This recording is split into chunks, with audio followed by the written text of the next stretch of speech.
Hey everyone, this is John Liu with H&M Realty Group.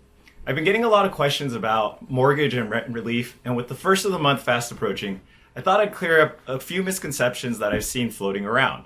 There have been state and federal actions that were designed to help alleviate the financial burden that we're facing due to this nationwide lockdown.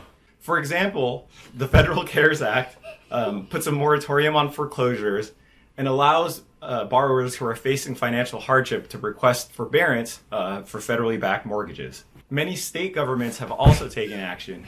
For example, Governor Newsom here in California entered an order placing moratoriums on evictions. This has led to a lot of confusion over what people's rights are and how this is all going to play out.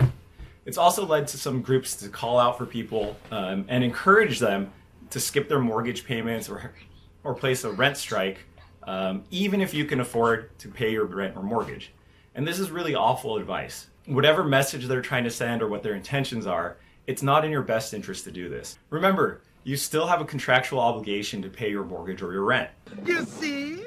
The contract's legal, binding, and completely unbreakable, even for you. These governmental initiatives are only temporary, and while they may keep you in your house for now, missing out on your payments on purpose will have dire consequences in the future. You'll still owe the amounts that you miss on your payments. You can also have penalties, fees, and interest accrue on those missed payments. It could hurt your credit, and it could also limit your options in the future. As bad as things seem now, we will eventually get through this, and I want to make sure that you're coming out on the other side in the best position possible. Skipping your payments is going to do the opposite, which leads me to the second thing I wanted to clear up. Loan forbearance isn't the same thing as loan forgiveness. It's just postponement or redistribution of those payments at a later time. How those missed payments need to be repaid is going to be a matter of agreement between you and your lender. Usually there's three ways in which a lender will agree. The first is they will make you pay a balloon payment or a lump sum at the end of the forbearance period. The second is they'll tack it on to the end of your loan and then you'll make up those repayments at the end. Finally, they may distribute it over monthly payments, so it's something kind of like an escrow account where it'll be on top of your mortgage payments. And one thing I don't see being talked about enough is that entering into a forbearance agreement could hamper your ability to get a refinance or even a new purchase loan in the future. Most of the time, lenders won't loan to someone who's in a current forbearance agreement. So think about your future plans and how it could affect those. Again, I can't stress enough that there are still consequences for taking advantage of this relief.